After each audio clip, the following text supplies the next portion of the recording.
O programa a seguir é livre para todos os públicos.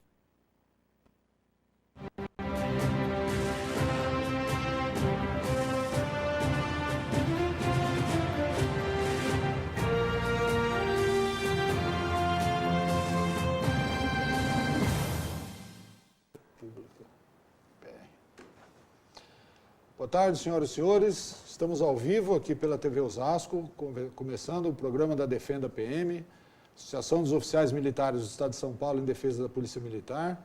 Coronel Ernesto Puglia Neto, secretário executivo da associação, está aqui comigo.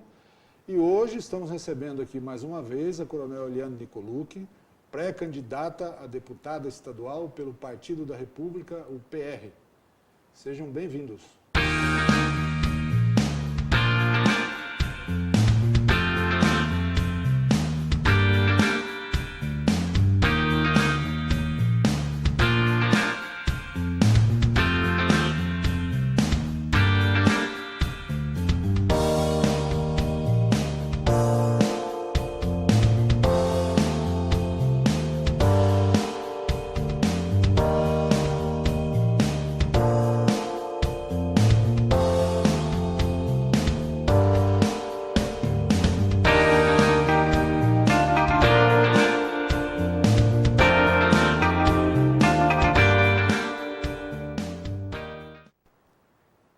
Sempre lembrando do nosso grito de guerra para as eleições deste ano, policial militar, vote em policial militar, participe do primeiro encontro de pré-candidatos da Polícia Militar. O evento será neste sábado agora, dia 4 de agosto, em Campinas.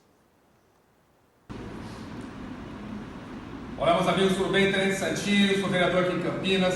Gostaria de convidar todos os policiais militares, ativos e da reserva, seus familiares, para que participem no dia 4 de agosto do primeiro encontro dos pré-candidatos policiais militares do Estado de São Paulo. Pré-candidatos a deputados estaduais, deputados federais, senadores, quiçá os governadores e quiçá até o nosso futuro presidente da República. Convido a todos vocês que estão indignados, que estão reclamando de salários, que reclamam dos seus direitos, policiais militares e famílias que estão sofrendo todos os dias nas ruas, que venham ao nosso encontro e conheça os nossos pré-candidatos policiais militares.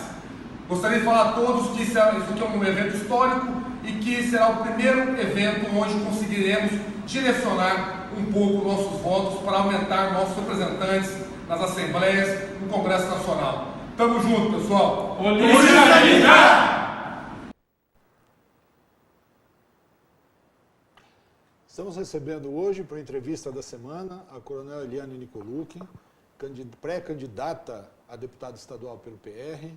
Até o dia 4 de julho agora do mês passado, ela comandava o CPI 1, sediado em São José dos Campos, passou o comando.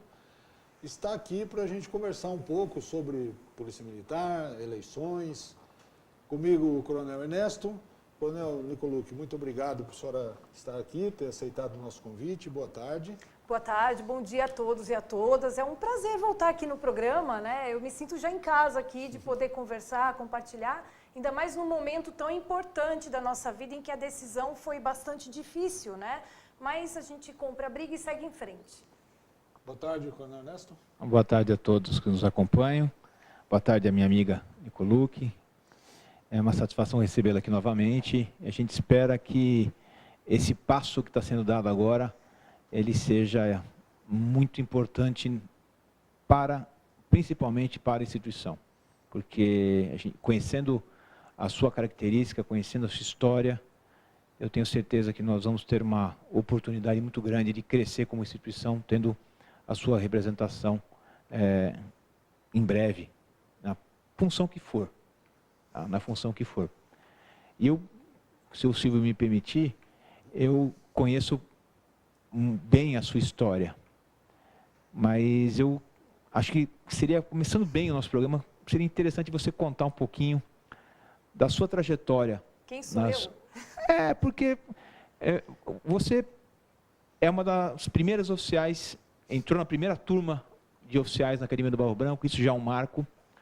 Você é uma coronel jovem que desempenhou um papel ao longo de quase 5 anos de comandante de uma região importantíssima do estado de São Paulo.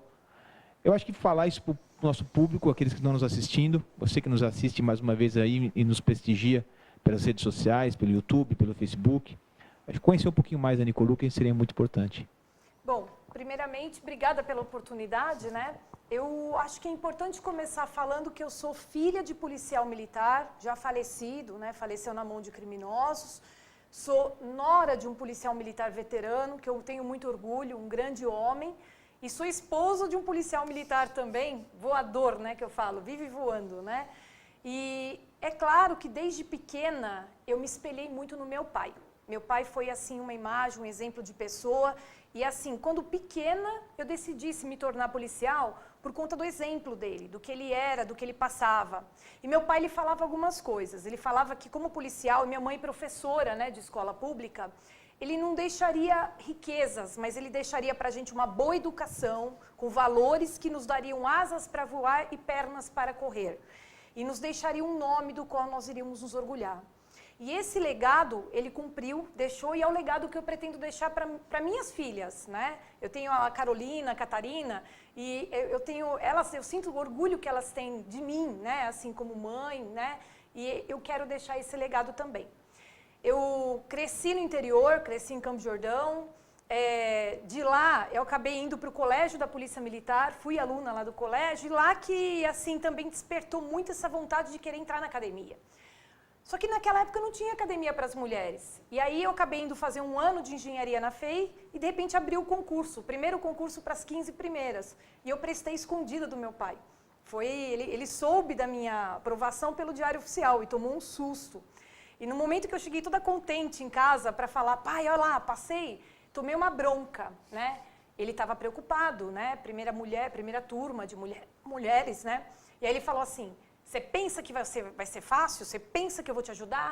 Você pensa bem que você vai ter que se fazer por você mesma. E eu assumi esse desafio desde aquele dia. E faria tudo 15 mil vezes de novo. Tenho paixão por isso, fiz a escolha certa. A academia foi um grande aprendizado, mas a academia reforçou aqueles valores de casa que a gente tinha.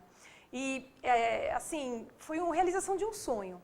Me formando, eu fui trabalhar na Zona Leste de São Paulo, trabalhei no Copom do CPC, depois fui convidada a trabalhar na Casa Militar também, onde eu tive o contato, então, com a Defesa Civil, que é exatamente aquela coisa de trabalho sistêmico, de trabalhar integrado com pessoas, né, de trabalhar em time. Muito bacana, foi uma experiência muito boa. E depois, para poder conciliar a vida pessoal, aquela questão de ser mãe, mulher, né, essa conciliação de papéis, eu acabei pedindo para vir para o interior, para poder viver um pouco mais esse papel de mãe, né, que estava tão prejudicado, às vezes, na carreira. Aliás, é uma dificuldade das mulheres hoje conciliar. E dá. A gente tem que ter só essa responsabilidade. E aí vim para o interior, vim para o CPI-1, como chefe da divisão operacional, já caindo lá com grandes operações, Operação Verão, Inverno, Padroeira, né? Operações grandes o ano todo, um processo de regionalização do Copom, um processo de integração, o primeiro centro de operações integrado de um município foi lá, e acompanhei tudo isso. Mas eu acho que o grande aprendizado foi no sentido de trabalhar a valorização das pessoas que trabalhavam com a gente. Eu chamo muito do comandar, mandar junto. Uma série de técnicas nós desenvolvemos para que o nosso policial militar, do soldado mais moderno ao mais antigo, pudessem participar das decisões que foram acertadas, porque nós conseguimos bons resultados na região do Vale.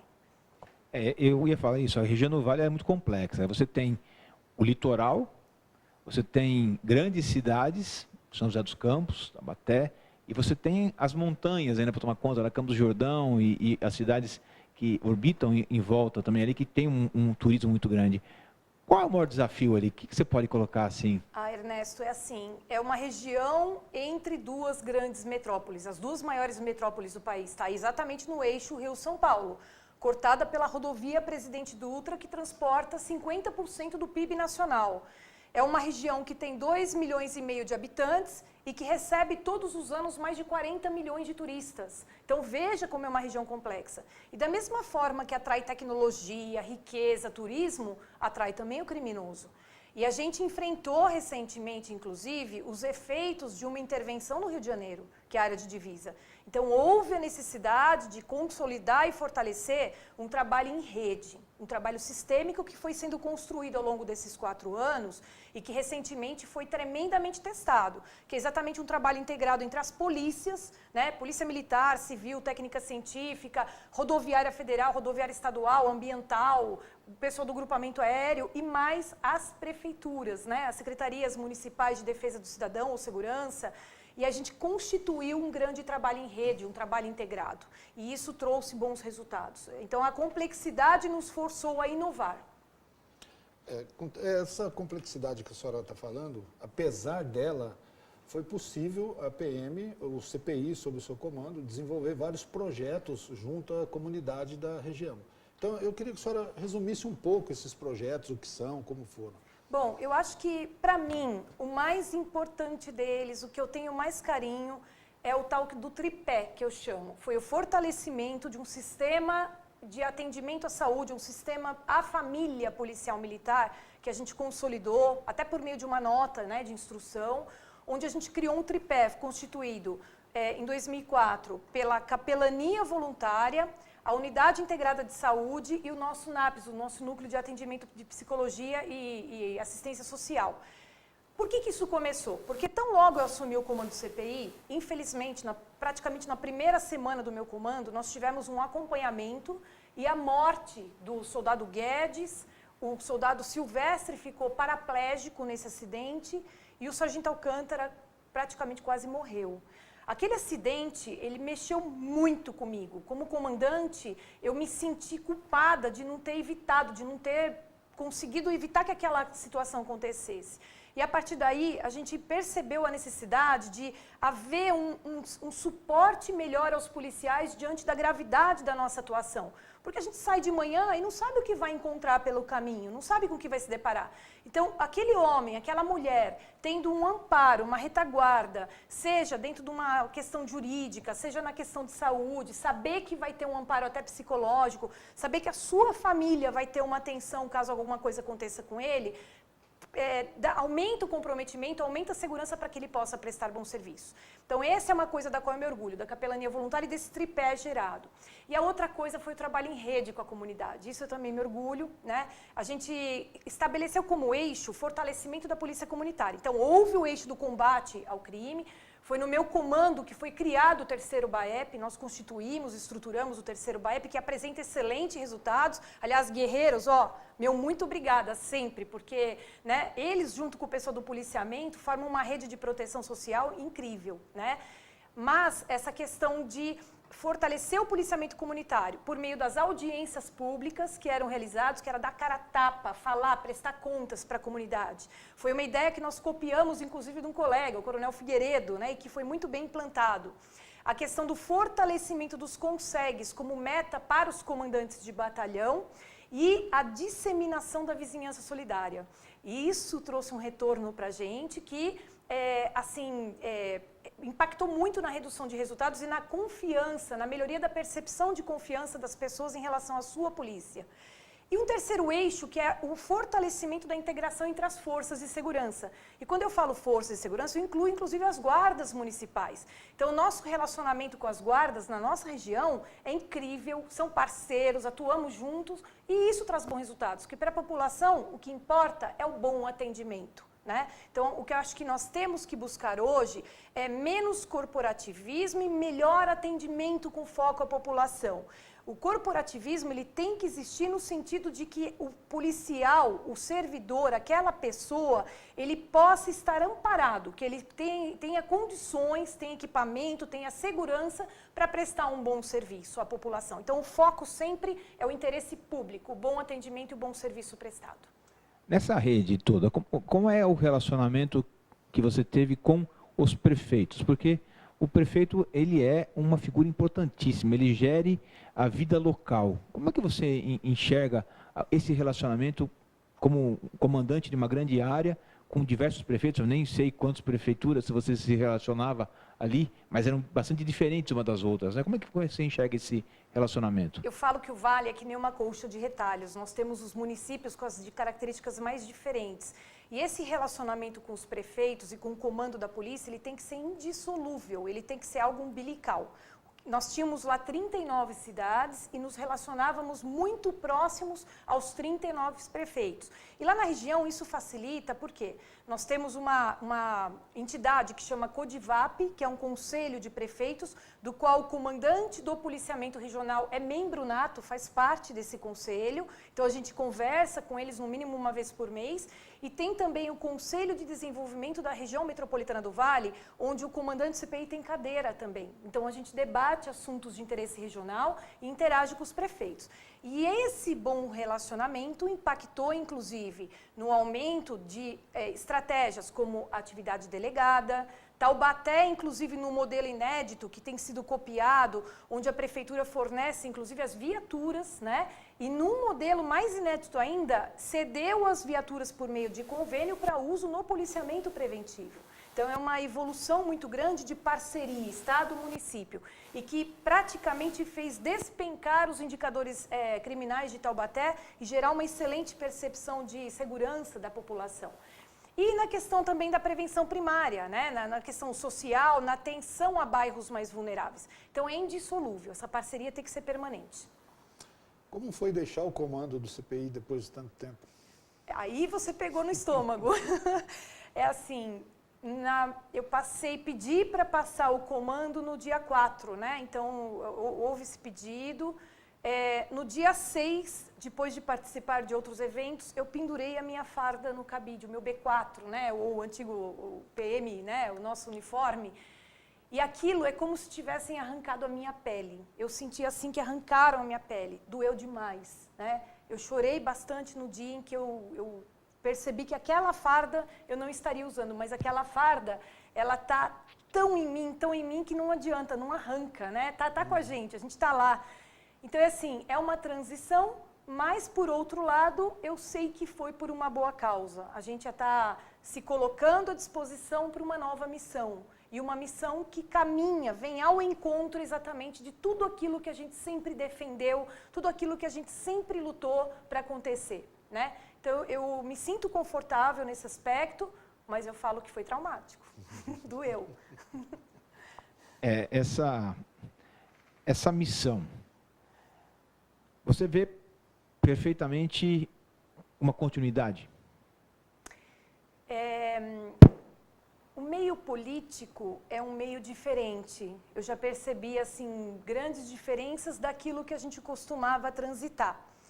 Porém, tem uma coisa que tem que pautar a nossa conduta sempre. São aqueles valores que a gente aprendeu em casa, aqueles valores que a gente aprendeu na nossa casa-mãe, na nossa escola de comandantes, nas nossas academias, que todos os mais de 100 mil homens, né, os policiais compartilham e que as pessoas de bem compartilham, né? São valores indissolúveis e que vão ter que estar sempre me pautando ao longo dessa caminhada.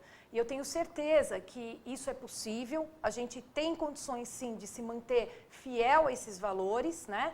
E eu tenho sim propostas que convergem, sempre pautadas na questão da redução da violência. Então são dois eixos grandes que eu quero trabalhar.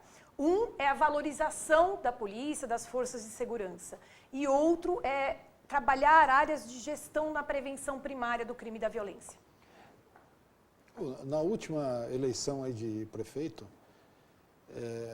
a polícia, vamos dizer assim, elegeu 112 pessoas, né, entre prefeitos, vereadores e tal. Para essa eleição agora, nas contas do Major Olímpio, aí, nós temos 150 candidatos. Aumentou a conscientização dos policiais militares a respeito de participar ativamente da vida política? Como que a senhora vê essa evolução, se é que ela existe, né, ao longo do tempo?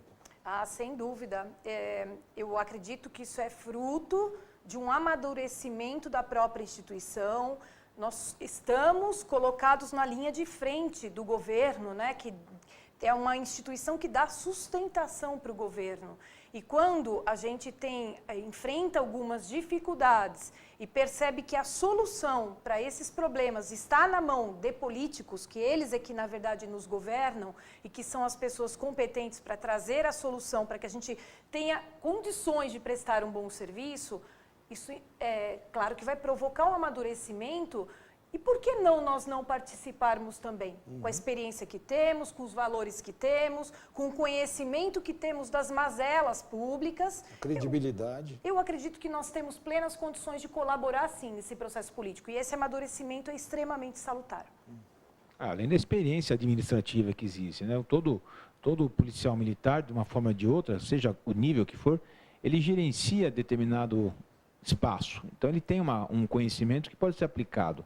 Ernesto, você lembrou bem, como comandante do CPI, eu era uma gestora pública, então eu não estava só no policiamento. Sim, a gente participava de operações, fazia planejamento, porém, a gente também cuidava da parte financeira, da parte de logística, da parte de gestão de pessoas, do relacionamento político, né, e interinstitucional.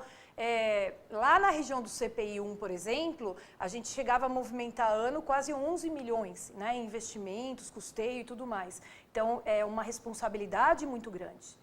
Isso se comprova até uma prática que foi usual aqui em determinado período, não vou falar efetivamente qual foi o político que governava o município de São Paulo, né, que era o prefeito de São Paulo, mas ele utilizou desse conhecimento administrativo e desses valores que você citou tanto e com tanta profundidade, usando oficiais da Polícia Militar de diversos postos dentro das, então, subprefeituras. Esse é o reconhecimento exato... Todas, né? Praticamente todas. Esse é o conhecimento exato, o reconhecimento exato dessa capacidade de gestão que nós temos, né? É de fazer mais com menos, de ser responsável no uso do recurso público, de procurar ter transparência nisso e de ter padronização, né? Tudo a gente trabalha com base em planejamento estratégico, processos, então é uma responsabilidade muito grande, né? E nós somos cobrados diretamente pelo munícipe, pela população. Então, o que aumenta muito a nossa responsabilidade, não tem intermediário. As mulheres agora estão em alta, né, Coronel? Já temos uma que é candidata a vice-governadora, né, que é a Coronel Carla. A senhora está se colocando como pré-candidata a deputado e nós temos outras mulheres aí. E a senhora acha que vai ser mais fácil se relacionar na Assembleia, se a senhora for mesmo para lá, pelo número de mulheres ou pode ter homem à vontade que nós vamos conversar? Silvio, eu acho assim, as mulheres, quando fala assim na questão da mulher, o que se busca, o que a mulher realmente busca, e quando fala em feminismo e tal, mas na verdade a essência é buscar o quê? O respeito e a igualdade. A gente quer ter o nosso espaço. O lugar da mulher é onde ela quiser, não é verdade? Então é ter o espaço, não é competir com os homens, não. Na verdade, as diferenças se somam, as diferenças tornam tudo mais rico, né? E a gente ter esse respeito, essa sensibilidade de lidar com as diferenças e saber aproveitar o que tem de melhor naquilo que é diferente, né? E compor e fazer, rumar para os mesmos objetivos. Então é assim, eu acho que a mulher pode sim contribuir. Eu tive muito orgulho quando anunciou a Coronel Carla, né, como uma vice-governadora, candidata, né, a Então, assim, liguei a ela, inclusive, vibrei, desejei parabéns, desejei a ela muita coragem, porque é uma coragem muito grande assumir um cargo dessa magnitude, né? E é assim, eu acho que as mulheres têm muito a contribuir e nós faremos a nossa parte lado a lado. A ideia é sempre lado a lado, shoulder to shoulder, ombro a ombro, né? Essa é a ideia. Eu não vou perguntar como é que a situação de mãe, porque impactou ao longo da sua carreira, porque eu sou muito família também, eu particularmente sou muito família, e eu sou pai. Então eu sei que tanto o pai quanto a mãe, quando se dedica, tem que estar próximo, tem que estar longe, são sacrifícios. Como foi a sua carreira, ao longo da sua carreira, esses sacrifícios? Ainda mais o seu marido, Paulo, também sendo policial militar, como é que foi gerenciar tudo isso? Esse talvez tenha sido o maior desafio da minha carreira. Eu confesso que foi assim o mais profundo, o mais difícil. Por quê? Porque a base, a minha coluna vertebral é a minha família, que sempre foi referencial para mim. E meu sonho era eu ser também matriarca de uma família também forte, bem constituída. Graças a Deus está aí, permitiu, a gente está conseguindo conciliar papéis. Mas numa determinada fase da minha carreira, eu, em vias de ser promovida a capitão, um dia, depois, meados do ano 2000, quando eu estava inclusive na Defesa Civil, eu estava 15 dias trabalhando porque teve uma chuva enorme, vários municípios afetados por desastres, e depois de 15 dias sem ir para casa, eu fui desesperada para casa para ver minha filha pequena. Minha filha olhou para mim, correu para o colo da babá, chamou a babá de mãe e não quis mais ir no meu colo. Aquilo, para mim, foi a morte, me feriu profundamente. Naquele dia, eu cogitei seriamente pedir baixa da polícia, porque eu falei, eu estou perdendo a minha família, né? Mas eu tive bons comandantes que souberam me trazer, conversar. Eu sou muito grata, inclusive, ao coronel Roberto Alegretti, que naquela época soube me resgatar. Ele é psicólogo, inclusive, de formação. Conversou comigo e falou dessa questão da conciliação de papéis, da gente poder ser uma boa profissional, né, se dedicar com paixão àquilo que a gente acredita, porém conciliar. E aí eu aprendi nessa história que nem sempre o tempo que a gente tem com os nossos filhos que é o mais importante, mas a qualidade do tempo que nós temos com ele. Veja, a gente hoje vê pais e mães que estão às vezes do lado dos filhos, cada qual no seu tablet, no seu celular e não se conversam. Então essa qualidade, e eu peço ao policial militar que reflita sobre isso, né? Porque quando nós terminarmos, né, eu estou agora encerrando um ciclo de 30 anos, nós voltaremos para o nosso lar. E como está esse nosso lar? Nós fazemos parte dele? Então, reflitam sobre isso e não se percam no meio do caminho. Isso é muito importante. Esse é um grande desafio. Esse acho que é um dos maiores desafios que todos nós que passamos por esse caminho enfrentamos. Eu tenho certeza que você saiu vitoriosa também nesse desafio. Mas aí, Ernesto, eu queria falar do meu marido. Eu acho que o papel também do esposo, da esposa, é fundamental. Meu marido é uma pessoa incrível, o Coronel Paulo é hoje o comandante aí do grupamento aéreo, mas nós começamos juntos, assim, desde o início, sofrendo, apanhando muito, e um sempre sustentando o outro. Então, foi sempre uma parceria. Meu marido é o meu maior parceiro, meu maior amigo, meu grande amor. Então, é o que sustenta mesmo. Bom, mais uma vez, a gente termina o horário do programa e não termina o assunto, né? Eu gostaria muito de agradecer por a senhora ter vindo aqui, conversado. E muita coisa que a gente quer falar com a senhora, a gente não pode por causa da legislação eleitoral, né? Então, a senhora é uma pré-candidata a deputada estadual. Sim. Quando isso se concretizar, então, a gente quer que a senhora volte aqui, porque aí nós precisamos falar de governo, né? Sim. O que a senhora pretende fazer, para onde que vamos, para onde que não vamos, né?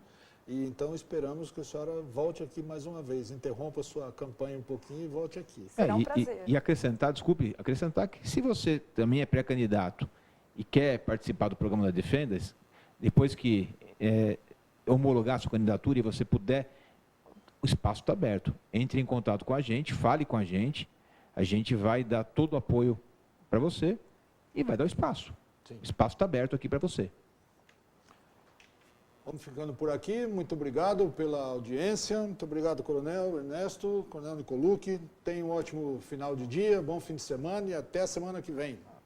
Amém.